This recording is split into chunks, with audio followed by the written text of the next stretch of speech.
आज की बात। स्वागत। आप जानते हैं कि आज की बात में इस समय हम लोग जिस पुस्तक के साथ आपसे जुड़े हुए हैं वो पुस्तक है विश्व के महान बौद्ध दार्शनिक। और ये पुस्तक अपने आप में एक संशोधन है और ये संशोधन है भारतीय दर्शन का। ये पुस्तक, इसकी रचना की है, ये संशोधन किया है प्रोफेसर डॉक्टर राजेंद्र प्रसाद शाक्य ने। तो प्रोफेसर साहब के प्रति, उनके इस अनमोल कार्य के प्रति आभार व्यक्त करते हैं, उनको धन्यवाद देते हैं और उनके प्रति इस महान कार्य के लिए कृतज्ञता व्यक्त करते हैं और इस कड़ी में आगे बढ़ते हैं। हमने पिछली कड़ी में देखा कि आचार्य दिंगनाग, जो नवीन न्यायशास्त्र के बौद्ध दर्शन में एक ऐसे आचार्य हैं जिन्होंने ऐसी रचनाएं की जो प्रमाण पर आधारित होती है और उनके सारी रचनाओं में, उनके सारे ग्रंथों में, उनके सारे चिंतन में जो बात आती है वो विज्ञानवाद से जुड़कर आती है, प्रमाणों से जुड़कर आती है, प्रमाणों के साथ सिद्धता से जुड़कर आती है। हमने पिछली कड़ी में ये देखा कि किस तरह आचार्य दिंगनाग विज्ञानवाद सिद्धांत के सार्वभौम प्रयोग में उसके स्वरूप को पूर्ण रूप से वे परिवर्तित करके बताते हैं। वसुबंधु की ही तरह दिंगनाग और उनके अनुयायियों ने विज्ञप्ति या चित्त को ही निरपेक्ष सत्य के रूप में माना है। ये निरपेक्ष सत्य है, किंतु उसका संशोधित रूप प्रस्तुत किया वसुबंधु के दार्शनिक चिंतन में क्षणिकवाद का क्षेत्र इंद्र गोचर जगत तक ही सीमित था। लेकिन दिंगनाग ने उसे विज्ञप्ति या चित्त पर भी लागू किया और यह स्थापित किया कि विज्ञप्ति या चित्त शाश्वत नहीं बल्कि विज्ञानों की प्रतिक्षण परिवर्तनशील संतति मात्र है। तथागत बुद्ध का वही सिद्धांत कि मनुष्य का मन ये भी सतत बदलाव की प्रक्रिया में बना रहता है। हम थोड़ी देर पहले जैसे थे वैसे इस वक्त में नहीं होते हैं, लेकिन ये परिवर्तन बड़ा सूक्ष्म होता है। स्थूल ना होने के कारण, बड़ा परिवर्तन ना होने के कारण वो दिखाई नहीं देता, लेकिन उसमें एक निरंतरता होती है, वो लगातार बदलता होता है। और ये जो बदलता हुआ चित्त है, ये चित्त की धारा है, इस धारा को ही यहां आचार्य दिंगनाग समझा रहे हैं। और वे कहते हैं कि क्षणिकवाद का क्षेत्र जो है वो इंद्रियगोचर जगत तक ही सीमित था पहले, लेकिन अब ऐसा नहीं। दिंगनाग ने उसे विज्ञप्ति या चित्त पर भी लागू किया और यह स्थापित किया कि विज्ञप्ति या चित्त शाश्वत नहीं बल्कि विज्ञान के प्रतिक्षण परिवर्तनशील नियमों की संतति मात्र है और क्षणिकत्व ही उसका स्वरूप है, क्योंकि स्वलक्षण एक ही क्षण रहता है और वह क्षणिक स्वलक्षण ही बाह्य जगत में अस्तित्व रखता है।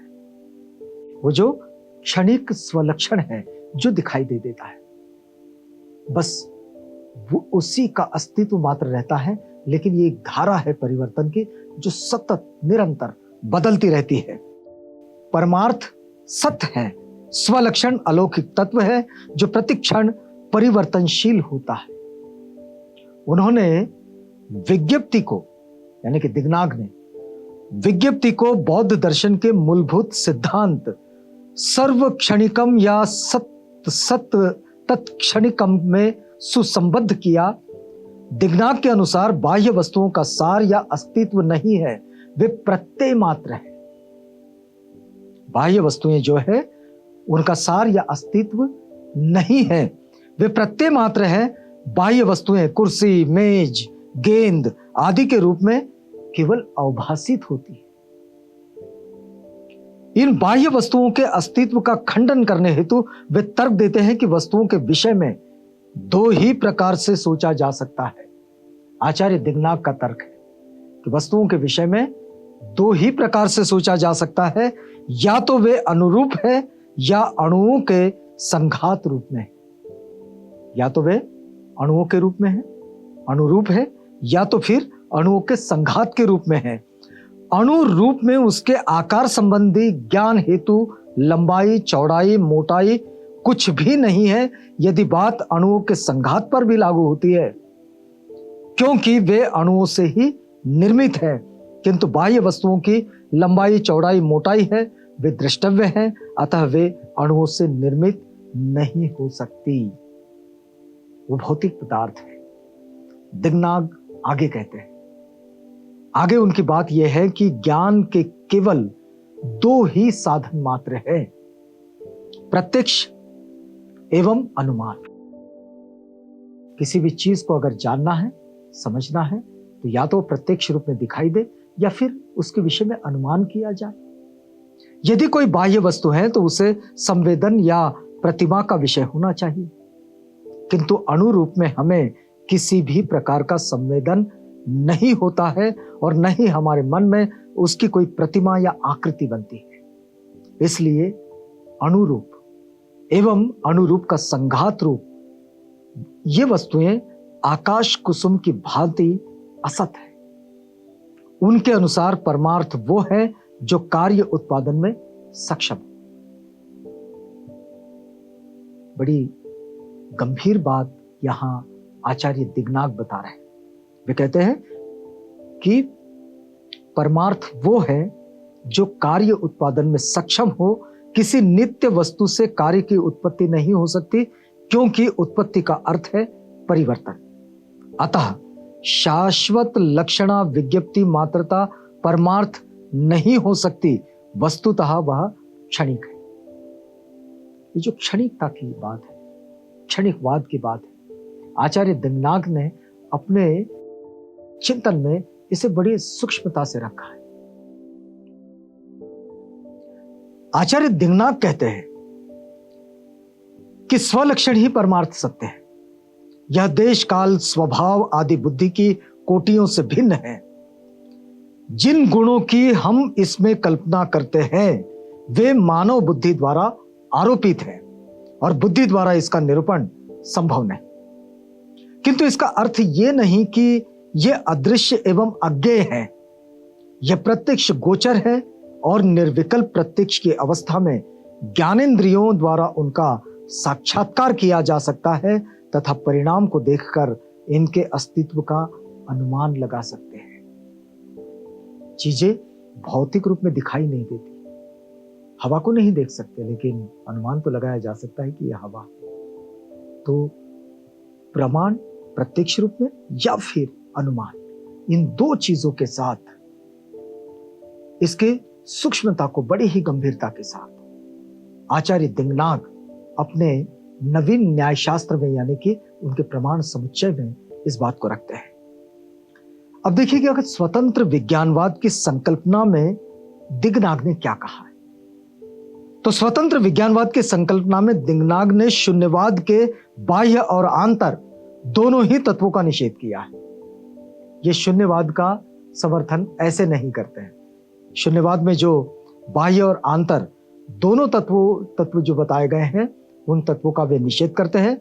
योगाचार ने आंतर तत्व को मानते हुए बाह्य जगत की असत्यता के महायान सिद्धांत को यथावत माना, ये योगाचारी कहते हैं।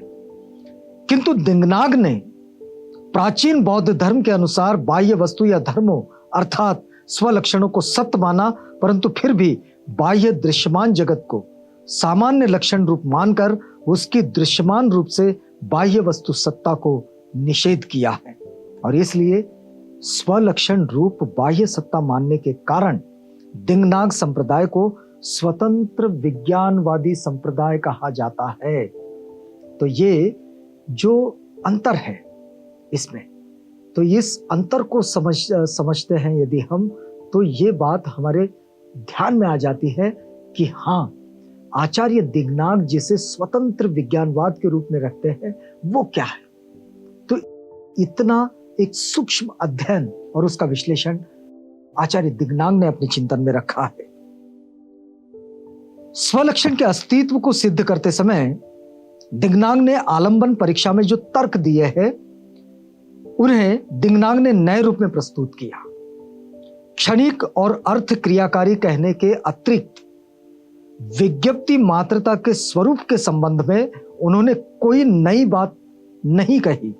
वसुबंधु का विज्ञानवाद तत्वदर्शन के विकास की पराकाष्ठा पर पहुंच चुका था और उससे आगे बढ़ना यह असंभव था। इसलिए दिग्नाग ने इस बात का अनुभव किया जो उन्होंने अपना चिंतन तत्व दर्शन के स्थान पर न्याय शास्त्र की ओर प्रवृत्त किया। इसलिए उन्होंने उसको तत्व मीमांसा में अपने चिंतन को तत्व दर्शन में रखने की बजाय उसे वे लेकर गए न्याय शास्त्र की ओर, और उनका मुख्य कार्यक्षेत्र है न्याय शास्त्र। तो न्याय शास्त्र के क्षेत्र में उनका योगदान अपूर्व है, अद्वितीय है। और इस प्रकार आचार्य दिंगनाग के दर्शन में विज्ञानवाद की परिणति स्वतंत्र विज्ञानवाद के रूप में या सौत्रांतिक विज्ञान के रूप में प्रतिष्ठित हुई है।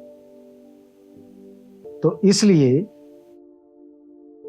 महायानी शाखा में एक स्वतंत्र चिंतन के रूप में जब दिंगनाग बाहर निकलते हैं तो वे उसे न्याय दर्शन या फिर न्याय शास्त्र के रूप में क्यों रखते हैं? तो ये बात यहां से आती है कि विज्ञानवाद की परिणति जो है, इस परिणति को स्वतंत्र विज्ञानवाद के रूप में या फिर सौत्रांतिक विज्ञान के रूप में वे प्रतिष्ठित करते हैं। और इसी तरह से ये बात जो आगे बढ़ती है तो आचार्य दिंगनाग अपना विश्लेषण आगे बढ़ाते हैं। हम यदि देखें कि आचार्य दिंगनाग का एक विशुद्ध आदर्शवाद भी है, तो इस विशुद्ध आदर्शवाद से हम लोग जुड़ेंगे, लेकिन इसके लिए आपको इंतजार करना होगा अगली कड़ी का, क्योंकि ये वक्त अब पूरा होता है तो हमें यहां रुकना होगा। अगली कड़ी में जब आपसे मिलेंगे तो आचार्य दिंगनाग के विशुद्ध आदर्शवाद से जुड़ेंगे। तब तक के लिए हमें इजाजत दीजिएगा।